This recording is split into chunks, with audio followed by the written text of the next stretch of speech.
राम राम, जय भोजपुरी। नमन बा माई भारती के, नमन बा भोजपुरिया माटी के। तो ये मेरा बाबा गोपालपुरिया बहुत समय ना लिए सीधे कार्तिक नहान के महत्ता का बा ओसे जुड़ल एगो बहुते रोचक आ पारंपरिक कहानी रउआ सबके सुनाओ था ना कि कार्तिक नहैले के का फायदा होला, का महत्व होला। तो आज जब बिना देर कैले हम आ जाता नहीं ये कहानी पर। बहुत समय पहले के बात यह एगो गांव में प्रयागराज की लग के बात यह प्रयागराज की से बुझे कि 5-7 कोस की दूरी पे एगो गांव में एगो बुढ़िया माई रही और उनके एगो लड़का एगो पतोही। अब परिवार सुख संपन्न रहे, जितने में रहे ठीक ठाक रहे, लेकिन बुढ़िया माई क्या करें कि हर बरिस हर साल चौमासा में कौलवास करे जाओ प्रयागराज। आई 4 महीना उनके कौन कौन रहे कि सावन भादो कुआर कार्तिक 4 महीना वो बुढ़िया माई प्रयागराज में रहे और भगवान के नाम के जप करें, नियमित रूप से नहा धो के इत्मीदान से बैठ के वो जप करें आ जौने हो सके दान पुण्य करें वहाँ प्रयागराज में। तो उनके लड़कवा बहुत उनके माने। तो जब कौलवास शुरू होके के रहे तो अपनी माई के ले जाके छोड़े जा प्रयागराज में। तो का भल कि अपनी माई के कहल कि माई बिहने हमने चल जाई प्रयागराज, हम तक छोड़ के आए वहाँ। माई कहली ठीक बा। तो वो अपनी मौगी से कहल कि अरे बिहने माई के हमारा छोड़े जाए के बाद तनी कुछ रास्ता के कुछ बना दी है खाए पिए के कुछ चीज़। जो पटोहिया रहे ना बहुत कुपातर रहे महाराज, बहुत हरामी रहे। ऊ का कैलस न गठरी में अर्कस भथुआ बुझता बानी एक वो कोहरा रहे उहे कुछ बानी होनी के कहल बनाई लो खाई लो के लोग के पका के दी। 5-7 कोस के दूरी रहे कि भी शहर है माई या लड़का निकलने को लगी दिन है वो गठरी उठरी लेके जो भी सामान रहे प्रयागराज की ओर। बुझे कि कुछ दूर आगे गए लोग, जब सूरज भगवान उगन है तो लड़का कहल ये माई या का कल जाओ कि नाश्ता पानी कर ले, तनी देह में मजबूती आई, थोड़े आराम कर ले। तो माई कहती ना ये बाबू तनी और ही आगे चलो, कहीं पानी होनी जहाँ लौकी न इनार उनार लौकी लोटा डोरी से पानी उनी भर लिया, तनी हाथ वो धो भी भगवान के नाव ले आ फिर भगवान के प्रसाद माने वो नाश्ता ग्रहण हुई। कुछ दूर और आगे गए लोग, एक जगह लौकल इनार लौकल, लड़का पानी उनी दहलस, माई हाथ वो धोलस, फिर भगवान के नमस्कार कैलस, वंदना कैलस, प्रणाम कैलस। अब फिर कहल कि ये बाबू अब प्रेम से अब खोला जवन हमार पटोहा डिलीवरी खोला, अब तनी तनी नाश्ता कर लहल जाओ। अब देखी का डला रहे अर्कस भतुआ बांध के डला रहे, लेकिन प्रभु के कृपा सबसे बड़ी चीज हम बराबर कहीं सकारात्मक सोच, सही सोच आ सरल आदमी रही महाराज, कहीं ठगई में नहीं करी, भगवान हमेशा संगे रहे न। वो अर्कस भतुआ डला रहे वो बहुत है बढ़िया नाश्ता बन गया है महाराज, बुझता ही ना एकदम बढ़िया नाश्ता। लड़का तो बुझत रहे कि ओकर मलिकाइन कुछ कैले हुई है, लेकिन वो खुश हो गए कि कम से कम अच्छा चीज़ दिले बारी। दोनों जाने खाई लो वहाँ प्रेम से। खैले की बाद आगे बढ़ल लोग, सांझ ले बुझी कि रात्रि खान ले पहुँचल लोग प्रयागराज। अगले दिन का करे इसके लड़का वहाँ एगो झोपड़ी बनौलस, मड़ई दलस छोटी चुकी उनमें अपनी माई के सामान उमान जोने रहे धर दलस आ कहल कि माई ते हमें कौलबास कर, अब फिर जब तोर कौलबास चौमासा पूरा हुई तो हम वापस आ जाए चौमासा की बाद आ तो के घर ले चलब। अगल बगल के लोग के कोई रहल जे भी वहाँ श्रद्धालु लोग रहे, भगत लोग रहे, तनी हमारी माई के ख्याल रखिए जा, तनी बूढ़ पिया। सब लोग कल बाबू तू निश्चिंत हो गए जा। वो बेरा महाराज लोग में बहुत सम्मति रहे, अब भले लंठई रहे लेकिन बहुत मदद करे लोग। तब का बैल कि घर वापस आ गई ने, उनने का बैल कि वो बुढ़िया माई वहाँ भगवान के हरि विष्णु के जाप करे लगली या वहाँ में रहे लगली और नियमित रूप से मतलब कि नहान धोआन करें वहाँ जाके संगम में या फिर पूजा पाठ करें अपन प्रयागराज में। अब सुनिए एक दिन का भाई कि बुढ़िया माई पूजा पाठ करके साजी खान के आरती होती करके मई में सुतल रही, तौलक सावन प्रवेश कैलस। चौमासा जो है हम बात करते नहीं, सावन भादो कुआर कार्तिक 4 महीना वो माई हुआ रहे। तो सावन आयल तो दरवाजा मड़ई के जौने रहे खटखटलस। तो पूछली जगली कली के बा के हुआ तू? तो सावन कहने कि हम सावन हैं।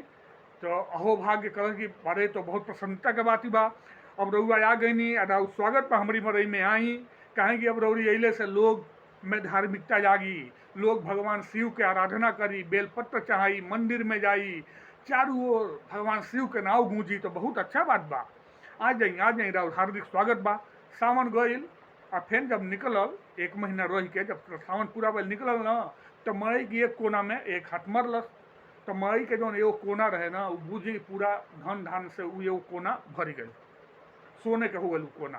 फिर सावन आयल ओकरी बाद जब भादो शुरू भइल तो फिर वहीं राति खान भादो घुसल घर में। थकल तो माई पूछली बुढ़िया माई के हुआ तो कह कि हम भादो हई। तो फिर से कह कि अरे तहार एकदम से स्वागत बा, तू आ जा।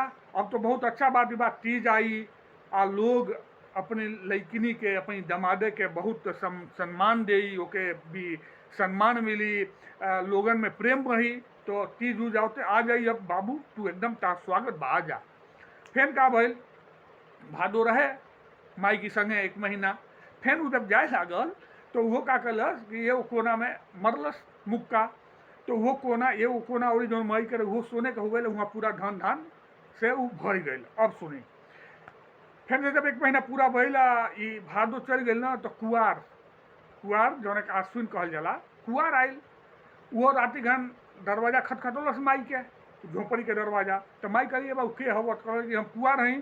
तो माई कहली कि अरे अहो भाग्य कि तू आ गई, आवे आव, तार हार्दिक स्वागत बा हमारे घर में। अब कितना निम्न होई, अब लोग ना अपनी पुरखा पुरनिया के सम्मान दे, पूर्वजन खातिर लोग श्राद्ध करी।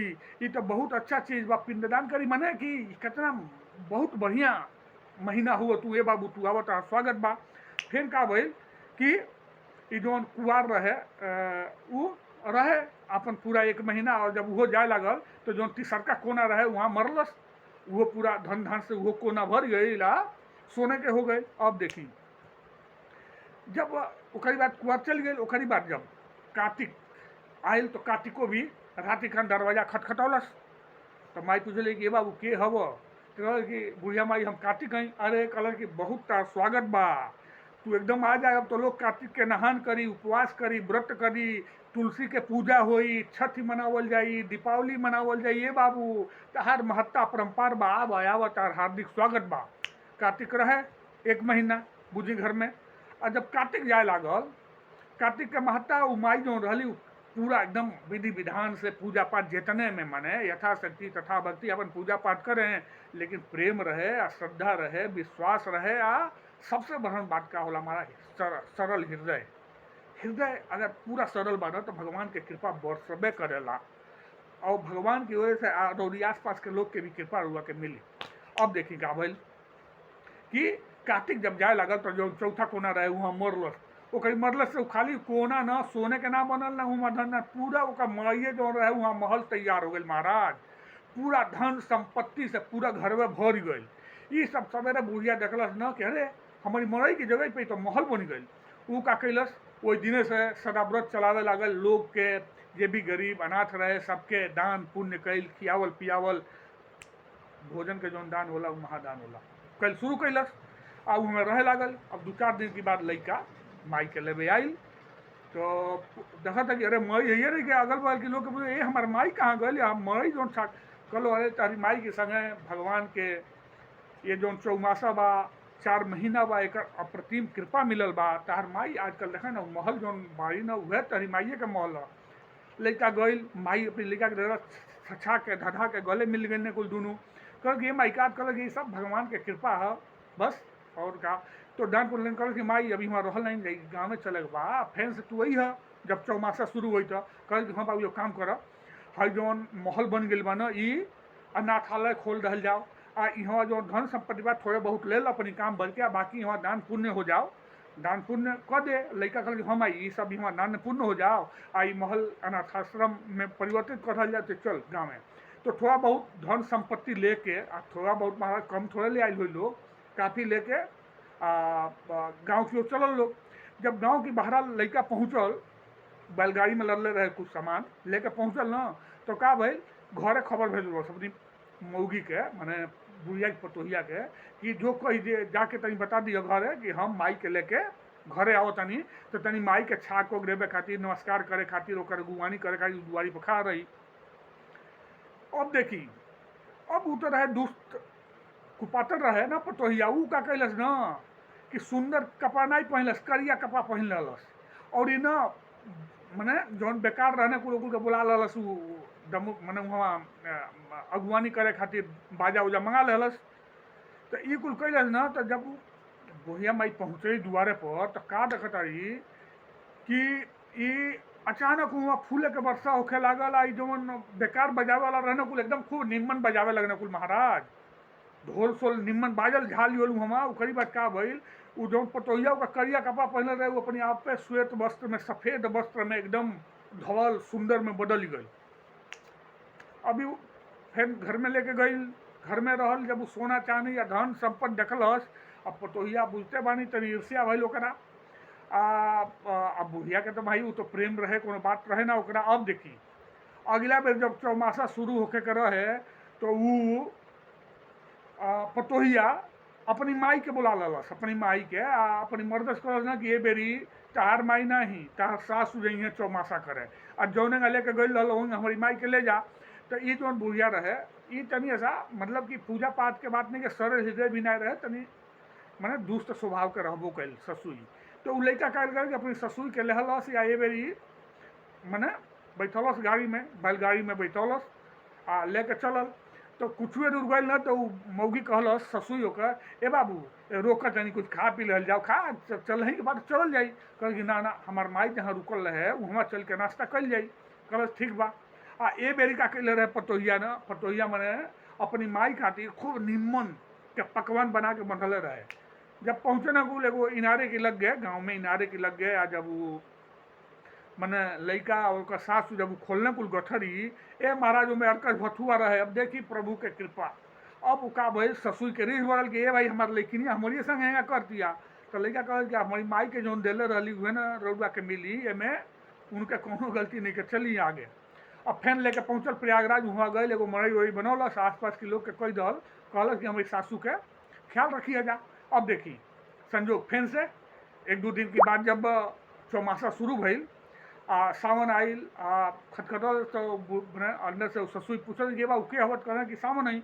ए कहल कि भाई रात के हम सुतल बानी, अब कहें डिस्टर्ब करता रहा भाई, तू जा बिहान दिने में आई है। सावन ऋषिया के एक लात मरलस, मई के कोना धई गए। एक बाद एक महीना बीतल, वो पूजा पाठ कम करे महाराज, खैले पियले सुतले में ज़्यादा ध्यान दे मऊगी, मैंने ज़्यादा समय खैले पियले सुतले में ओकर बीते। एक बाद भादो आयल, भादो भी कहल कि हम भादो वहीं फेंक बोले ये रात की अनुमति आव, कहें तो दिने में ही जा। भादो भी निकल गई, एक लात मरल, दूसरा कोना भी मई के गिर गई। तीसरा बेर कुआर आयल, मैंने अश्विन, वो के संगे ये भैल, वो ऋषिया के एक लात मरने निकल गई ने, एक कोना और गिर गई मई के। ओकरी बाद कार्तिक के जब समय आयल, अब कार्तिक देव वही ने, तो कहने कि माई खोला दरवाजा, कहल कि अरे अब रात के हम सुतल बानी, थक हारी के भाई हमके सुते तो तू जा बिहने यही है। अब देखी कार्तिक जब ऋषिया के लात मरलस न, तो पूरा जवन मई सही रहे टूट बिका गई। मऊगी जो सासू माई रही लड़का के, उ न गदही में बदल गई, गदही हो गई। आ गदही होके हेको हेको करे लगली। अब सवेरे लोग जाकर अरे मई की जगह पर तो एगो गदही हो गई बिया, और लोग का मालूम चल गई। फिर जब 4 महीना की बाद वो आयल लड़का अपनी सासू के लेवे खातिर, तो लोग कह रहे हमारे सासू माई के मई का, कहलो अरे वह जौन गदही बारी हुए तो सासू माई है, हेंगा हेंगा कैली है, या चौमासा के भगवान के मैंने दुष्टता जौन कैले रही है, वो वजह से उनके अब गदही हो गई बारी। अब देखी अब लड़का बैलगाड़ी ले आयल रहे, अब माई अब गदही के लेके कौन आ जा भाई, तो गदही के पीछे रस्सी में गले में बांध के बैलगाड़ी में बांध के लेके पहुँचल। जब घरे पहुँचल तो ओकर जो लड़की रहे पहले ही से बैंड बाजा संड बाजा वगैरह जोने रहे, ढोल नगाड़ा लेके तैयार रहे स्वागत करे खातिर। तो देखल कि अरे तो माइए नहीं गए, तो कहल कि अपनी मर्दस कहल कि अब माई के कहाँ छोड़ दल, अपनी सासू के कहाँ छोड़ दल, कहा पीछवा जो बांधल बाई ना बैलगड़िया में वह है चार माई। अब वो गदही अब बुझते बानी, अब हम बतौलस कि हाँ हाँ हमें तोर माई हैं, हेको हेको कैलस। अब देखी तुरंत का भइल कि उ लगल गदही छटपटाए। ओकरी बाद का भइल कि जो पतोहिया रहे उ क्षमा उमा मंगलस, आ कहल पंडित जी के बोलौलस, कह कि पंडित जी अब एक उपाय बताई। तो पंडित जी कहने देख गदही के तू कार्तिक स्नान कराव, कार्तिक नहान कराव, आ प्रेम से पूजा पाठ करा, जितने में बारू यथाशक्ति तथा भक्ति दान पुण्य करे के चाही, आ भगवान के धन्यवाद करे के चाही, आसपास के लोग के जे भी तस्जुआ सबके धन्यवाद करे के चाही, प्रकृति के धन्यवाद करे के चाही, और तहार दुख दूर हो जाए, या तहार माई अपने रूप में आ जाइए। फिर जब अगला बेरी कार्तिक के नहान लागल, तो उ लइका प्रेम से अपनी माई के संगे वो गदही के, माने अपनी सासू के लेके गइल आ नहवौलस, ओकर मौगियो गइल रहे, पतोहियो गइल रहे, सब लोग गइल रहे चारू जाने। जाके जब नहाइल धोवल लोग तो उ जौन ओकर सासु रहली गदही के रूप में, उ फेन से अपने रूप में आ गईली, माने महिला रूप में आ गईली। आ फेन से उ लोग दान पुण्य जतने में रहे लोग करे लागल लोग। तो कार्तिक नहान के बहुते महत्ता बा। तो कार्तिक नहान करी आ जितने दान पुण्य कर सकेनी उतने करी, जितने भगवान के नाव ले सकेनी उतने ली। कोनो जरूरी नहीं के कि पूरा पूरा समय वही में देवे के ताक बा। आ हाँ, आ संगे संगे सबसे बहन बात, भगवान कोई पे खुश रहने जो अपन जिम्मेदारी अच्छा तरह निभावेला, तो जिम्मेदारियों निभावे के बा। ई का ई कलयुग है, आ कलयुग में भी मृत्यु लोक है जे आइल बा उ जाई, लेकिन जितने दिन रही मस्त रही, चकचक रही, टेंशन लेहले के ताक नहीं के। टेंशन आई जाई महाराज, आवत जात रहेला, ये सब प्रभु की कृपा, हमने वही में आनंद लेहले के ताक बा। तो चलिए बाबा गोपालपुरिया वीडियो के इहे विराम दिए, कहे कि वीडियो हो गई बा लमहर।